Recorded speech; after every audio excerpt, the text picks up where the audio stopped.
മഹാകുംഭമേള ശുഭകരമായി പര്യവസാനിച്ചു. 64 കോടിയിലധികം ഭക്തർ അവിടെ സ്നാനം ചെയ്തു, ചടങ്ങുകളിൽ പങ്കെടുത്തു എന്നാണ് ഒടുവിൽ ലഭിക്കുന്ന കണക്കുകൾ. ഇപ്പോൾ കേരളത്തിലെ ഒരു പ്രധാനപ്പെട്ട ചാനലാണ് നേരോടെ നിർഭയം നിരന്തരം റിപ്പോർട്ട് ചെയ്തുകൊണ്ടിരിക്കുന്ന ഏഷ്യാനെറ്റ്. അതിലെ കവർ സ്റ്റോറിയും അത് അവതരിപ്പിക്കുന്ന സിന്ധു സൂര്യകുമാറും മലയാളികൾക്ക് സുപരിചിതമാണ്. സിന്ധു സൂര്യകുമാർ ആശങ്കപ്പെടുന്നു, ലക്ഷക്കണക്കിന് മലയാളികളും കുംഭമേളയിൽ പങ്കെടുത്തു എന്നാണ്. അത് BJPയുടെ വളർച്ചയ്ക്ക് വലിയ സഹായം ചെയ്യും എന്നാണ് സിന്ധു സൂര്യകുമാറിൻ്റെ ആശങ്ക. അങ്ങ് എങ്ങനെ കാണുന്നു? ഇതിനെ രാഷ്ട്രീയമായിട്ട് എങ്ങനെ വിശകലനം ചെയ്യാൻ സാധിക്കും? നേര് പറയാത്ത, ഭയപ്പെട്ട് മാത്രം ജീവിക്കുന്ന ഒരു മാധ്യമ, അത്രയൊക്കെ ഞാൻ പറയുന്നുള്ളൂ, മാധ്യമ സമൂഹത്തിൽ നിന്ന് ഇങ്ങനെയുള്ള പ്രതികരണങ്ങളൊക്കെ കിട്ടിയില്ലെങ്കിലേ അതിശയിക്കാനുള്ളൂ. തിരിച്ച് വളരെ ഡയറക്റ്റായിട്ട് ഞാൻ ചോദ്യം ചോദിക്കുക, ഹജ്ജിന് പോകുന്ന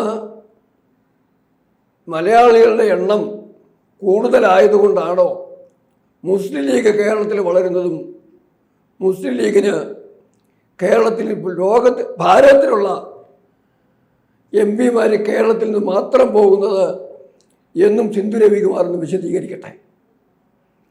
ആ വിശദീകരണം കൊടുത്താൽ ജോർജ് സൊറോസോ അമേരിക്കൻ ഡീപ് സ്റ്റേറ്റോ പക്ഷേ ഇവർക്ക് പണം നൽകില്ലായിരിക്കും. പക്ഷേ എങ്കിലും ഹിന്ദുവിനെ കടന്നാക്രമിക്കാൻ വരുമ്പം ഈ ഒരു ചില ഓർമ്മപ്പെടുത്തുകൾ വേണ്ടത് തന്നെയാണ്. അടുത്ത എൻ്റെ ഒരു ചോദ്യം വളരെ പ്രസക്തമാണ്.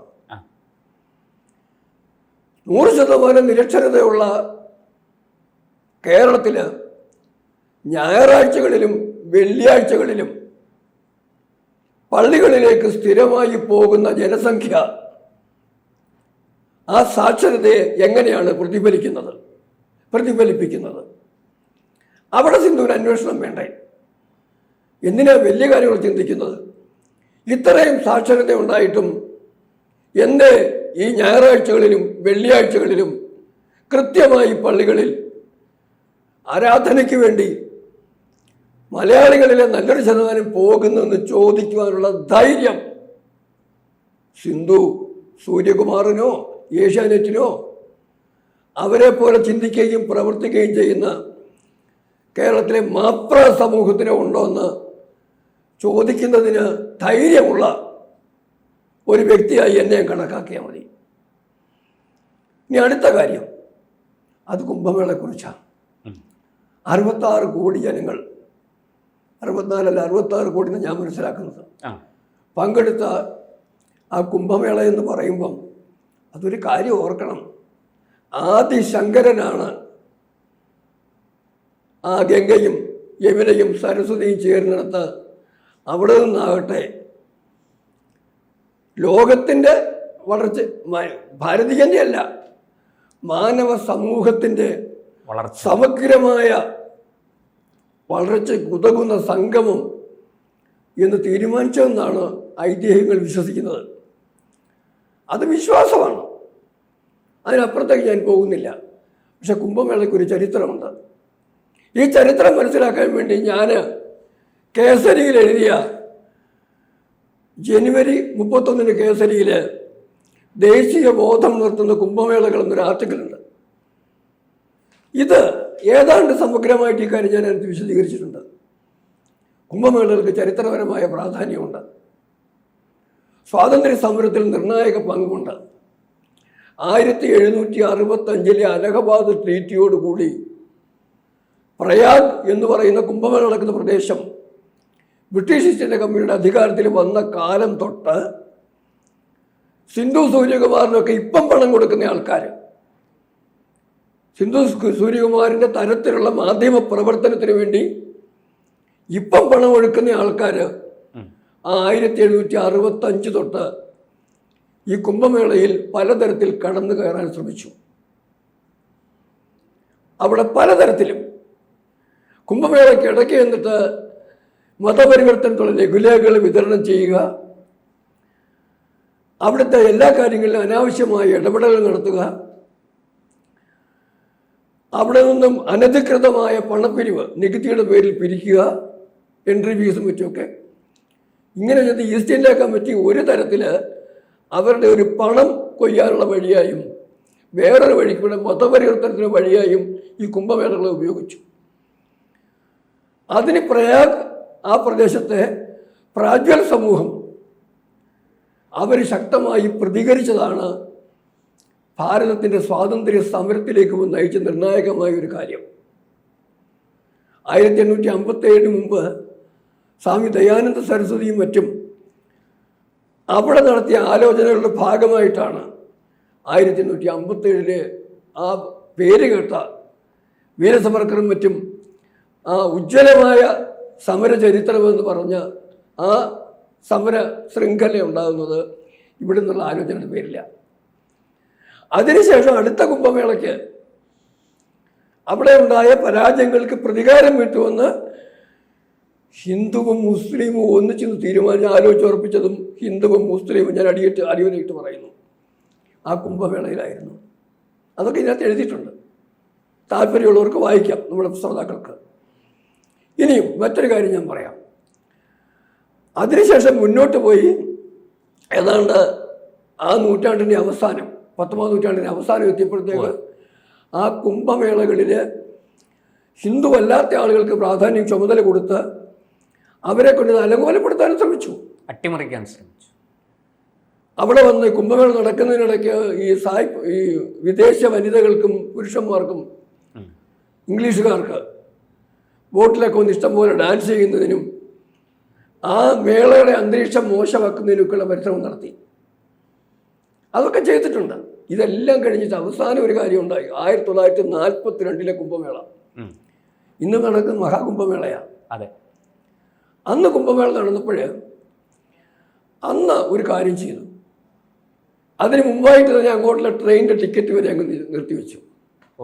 നടക്കാതിരിക്കാനുള്ള സകല സംവിധാനം ചെയ്തു. അവിടെ ബോംബിടും എന്ന് പ്രചരിപ്പിച്ചു. ലോകമഹായുദ്ധത്തിൻ്റെ കാലമാണ്. ബോംബിടും എന്ന് ഭീഷണിപ്പെടുത്തി. ഇതെല്ലാം സംഭവിച്ചിട്ടും അവിടെയും കുംഭമേള ഉണ്ടായി. ഇതിന് കാരണമുണ്ട്. ഈ കുംഭമേളയിൽ ഒത്തുകൂടുന്നത് മതപരമായൊരു ചടങ്ങിനപ്പുറമായിട്ട് അതിന് വേറൊരു തലമുണ്ടെന്ന് അവർക്ക് മനസ്സിലായി, ഇംഗ്ലീഷുകാർക്ക് മനസ്സിലായി. അതാണ് ആ പറഞ്ഞതിൻ്റെ കാരണം. അതിന് ശരിക്കും പറയാവുന്നുണ്ടെങ്കിൽ നമ്മുടെ കോയമ്പത്തൂരെ അദ്ദേഹത്തിൻ്റെ പേര് നമ്മുടെ യോഗി ഈശ, അദ്ദേഹം പറഞ്ഞൊരു സുന്ദരമായ സദ്ഗുരു ഈശ യോഗി, സദ്ഗുരു യോഗി അദ്ദേഹം പറഞ്ഞ പ്രധാനപ്പെട്ട ഒരു സംഭവം. അദ്ദേഹം പറഞ്ഞത് സന്യാസിമാര് എല്ലാ കാലത്തും നിരന്തരമായി ലോകമെങ്ങും സഞ്ചരിച്ചുകൊണ്ടേയിരിക്കുന്നു. ശരിക്കും പറഞ്ഞാൽ കുംഭമേള സന്യാസിമാരുടെ സംഘമാണ്. അങ്ങനെ ലോകം മുഴുവൻ സഞ്ചരിക്കുന്ന സന്യാസികൾ ഈ ഒരു നിശ്ചിത കാലഘട്ടത്തിൽ പ്രയാഗിലാണെങ്കിലും ഹരിദ്വാറിലാണെങ്കിലും അർദ്ധകുംഭത്തിനും പൂർണ്ണകുംഭത്തിനും മഹാകുംഭത്തിനും ഒക്കെ സമ്മേളിക്കുന്നു. ഇവർ ലോകത്ത് പോയി കണ്ട കാര്യങ്ങൾ മുഴുവൻ അവിടെ വന്ന് ചർച്ച ചെയ്യുന്നു. ലോക നന്മയ്ക്ക് വേണ്ടി ഇനി എന്തൊക്കെ ചെയ്യണം എന്നുള്ള ആലോചനകൾ ഉണ്ടാവുന്നു. ഇതൊക്കെ അവിടെ നടക്കുന്ന കാര്യങ്ങളാണ്. ആ സന്ദേശവുമായിട്ട് വീണ്ടും അവർ യാത്രയ്ക്ക് പോകുന്നു, ലോകമെങ്ങും സഞ്ചരിക്കും. അതിൽ നിന്നുണ്ടാകുന്ന വീണ്ടും കിട്ടുന്ന വിവരങ്ങളാണ് അടുത്ത കുംഭമേളയ്ക്ക് ഫീഡ്ബാക്കായിട്ട് വരുന്നത്. അപ്പോൾ അതവിടെ സമാന്തരമായ വലിയൊരു സംവിധാനം നടക്കുന്നുണ്ട്. ഇനിയും സിന്ധു സൂര്യകുമാർ ഒന്നുകൂടി ഓർക്കുക. സിന്ധു സൂര്യകുമാറിനെ പോലെ തന്നെ കുംഭമേളയെ ഒരു പരിധിവരെ സംശയദൃഷ്ടിയോട് കണ്ട ഒരാളായിരുന്നു മോഹൻദാസ് കരംചന്ദ് ഗാന്ധി. 1917 കുംഭമേളയിലാണ്, 15 കുംഭമേളയിൽ 15ആണെന്ന് എൻ്റെ ഓർമ്മ, ഇതിലുള്ള ഞാൻ നോക്കുന്നില്ല. അവിടെ അദ്ദേഹം ചെന്നതിനെക്കുറിച്ച് രേഖപ്പെടുത്തിയിരിക്കുന്നത്, ഞാനിവിടെ വന്നത് ഗോപാലകൃഷ്ണ ഗോഖലെ ചില സേവന പ്രവർത്തനം ചെയ്യാൻ പറഞ്ഞതിന് വേണ്ടി മാത്രം വന്നതാണ്. ഇവിടെ സ്നാനം ചെയ്യുന്നതിനോ ഈ ചടങ്ങുകളിൽ പങ്കെടുക്കുന്നതിനോ ഒന്നുമല്ല എന്ന് അദ്ദേഹം ഒഴിവ് കഴിവ് പരസ്യമായിട്ട് പറഞ്ഞു. ഞാൻ കുംഭമേളയുടെ ആചാരത്തിൻ്റെ ഭാഗമായിട്ടല്ല എന്ന് പരസ്യമായിട്ട് പറഞ്ഞു ഗാന്ധിജി. ആ മോഹൻദാസ് കരംചന്ദ് ഗാന്ധി അതിനുശേഷം ആ ഖിലാഫത്ത് സമരത്തിൻ്റെയൊക്കെ തൊട്ട് മുമ്പായിട്ട് വീണ്ടും കുംഭമേളയ്ക്ക് പോയി. ആ പോയപ്പോൾ അത് അദ്ദേഹം പരസ്യമായിട്ടായിരുന്നില്ല, രഹസ്യമായിട്ടാണ് പോയത്. അവിടെ ചെന്ന് സ്നാനം ചെയ്തു. ആദ്യം ഞാൻ സ്നാനം ചെയ്യുന്നില്ലെന്ന് പറഞ്ഞ ഗാന്ധിജി പിന്നീട് രണ്ടാമത് രഹസ്യമായിട്ട് പോയിട്ട് സ്നാനം ചെയ്തു. അവിടുത്തെ ചർച്ചകളിൽ പങ്കെടുത്തു. ഇടയ്ക്ക് ഹിന്ദു മഹാസഭയുടെ ഉദ്ഘാടനത്തിന് പോലും അത് ആദ്യം ചെന്നപ്പോഴാണ് പങ്കെടുത്തായിട്ട് പോലും ചരിത്രമുണ്ട്. ഈ രണ്ടാമത് ഞാൻ പറഞ്ഞ സ്ഥാനത്തിന് പോയി രഹസ്യമാക്കി വെച്ചല്ലോ. അത് പോയി 921 അയോധ്യയിൽ നടത്തിയൊരു പ്രഭാഷണത്തിൽ അവിടെ ഞാൻ പറഞ്ഞത്, ഞാനിവിടെ നേരത്തെ വരേണ്ടതായിരുന്നു, വരാൻ പറ്റാതെ പോയത് ഇതുപോലെ ഞാൻ കുംഭമേളയ്ക്ക് പോയതുകൊണ്ട് വരാൻ പറ്റാഞ്ഞെന്ന് പുള്ളി പറയുന്നുണ്ട്. അപ്പം ഗാന്ധിജിക്ക് മനസ്സിലായി കുംഭമേള പ്രധാനം. ഇംഗ്ലീഷുകാർ അതിനെ പ്രതിരോധിച്ചതിൻ്റെ കാരണം അറിയാം. ഇനി വേറൊന്ന്, ജവഹർലാൽ നെഹ്റു 1955 കുംഭമേളയ്ക്ക് നെഹ്റുവും പോയി. പക്ഷെ അവിടെ ചെന്നിട്ട് ഞാൻ കുംഭമേളയുടെ ഭാഗമല്ല എന്ന് ലോകത്തെ അറിയിക്കാൻ ധൃതി. അവിടെ ആ കുംഭമേള സ്നാനത്തിൽ പങ്കെടുത്തിട്ടില്ല, ആചാരപരമായ ഒരു കാര്യങ്ങളിലും പങ്കെടുത്തിട്ടില്ലെന്ന് മാത്രമല്ല, അത് പരസ്യമായിട്ട് വിളിച്ചു പറയുകയും ചെയ്തു. ലാൽ ബഹദൂർ ശാസ്ത്രി പറഞ്ഞു, അങ്ങ് ഇവിടെ വന്നതല്ലേ, ഹിന്ദുവിൻ്റെ ആചാരമല്ലേ, ഗംഗയല്ലേ, ഒന്ന് മുങ്ങിയിട്ട് പോകുമെന്ന് പറഞ്ഞു. ഗംഗയെ ഞാൻ മാനിക്കുന്നു, ഗംഗ എനിക്ക് അലഹബാദുകാരനാണ്, പ്രയാഗുകാരനാണ് അദ്ദേഹം. അതെ, ഗംഗയെ ഞാൻ മാനിക്കുന്നു, ആദരിക്കുന്നു. പക്ഷെ ഇന്ന് ഞാൻ മുങ്ങില്ല. കാരണം ആ ദിവസം, ആ സന്ദർഭം ഹിന്ദു അനുഷ്ഠാനം ചെയ്യുന്ന ആദരപൂർവ്വം കാണുന്ന സന്ദർഭമായതുകൊണ്ട് ഹിന്ദുവിനെ ധിക്കരിക്കുന്നതിനുള്ള അവസരമായിട്ട് ഉപയോഗിക്കുകയാണ് നെഹ്റു ചെയ്തത്. നമുക്കറിയാം, ആ കുംഭമേളയ്ക്ക് ശേഷമാണ് അവിടെ വലിയ തോതിൽ ജനങ്ങൾ മരിച്ചത്, അപകടത്തിൽപ്പെട്ട് മരിക്കുന്നത്. ആ മരിച്ച ആളുകളുടെ സംഖ്യ പോലും സത്യസന്ധമായിട്ട് പുറത്തു പറയാതെ ആളുകളെ രഹസ്യമായി കത്തിച്ച് ഇല്ലാതൊക്കെ ചെയ്തത്. മൃതദേഹങ്ങൾ ഗോവിന്ദവല്ലഭ് പന്ത്, നെഹ്റുവിൻ്റെ മുഖ്യമന്ത്രി, യു പിയിലെ മുഖ്യമന്ത്രി, അദ്ദേഹം പറഞ്ഞത് ചില യാചകർ മാത്രമേ മരിച്ചുള്ളൂ എന്നാണ് പറഞ്ഞത്. എനിക്ക് പേര് തിരഞ്ഞു പറയാൻ സമയമില്ല. അന്ന് അങ്ങേപ്പോലൊരു മാധ്യമപ്രവർത്തകൻ, ആ മാധ്യമപ്രവർത്തകൻ ഒരു യാചകൻ്റെ വേഷം കെട്ടി ഈ കത്തിക്ക് സ്ഥലത്ത് ചെന്നു. അവിടെ ചെന്നിട്ട് അവിടെ നിൽക്കുന്ന തടസ്സപ്പെടുന്ന ഉദ്യോഗസ്ഥന്മാർ, എൻ്റെ അമ്മൂമ്മ ഈ കൂട്ടത്തിലുണ്ടോ എന്ന് എനിക്ക് സംശയമുണ്ട്, അതുകൊണ്ട് ദൈവത്തെ ഓർത്ത് അമ്മൂമ്മയെ നോക്കാൻ എനിക്കൊരു അവസരം തരണമെന്ന് പറഞ്ഞു. ആ അമ്മൂമ്മ അന്വേഷിക്കാൻ എന്ന വ്യാജേന ഈ മാധ്യമപ്രവർത്തകൻ ഒളിപ്പിച്ചു വെച്ചുകൊണ്ട് പോയ ക്യാമറമായിട്ട് പോയിട്ടാണ് ഈ മരിച്ച മൃതദേഹങ്ങളുടെ ഫോട്ടോ എടുത്ത് പിറ്റേ ദിവസം പത്രത്തിൽ, അമൃത് ബസാർ എന്ന പത്രത്തിൽ പിറ്റേ ദിവസം വാർത്ത കൊടുത്തത്.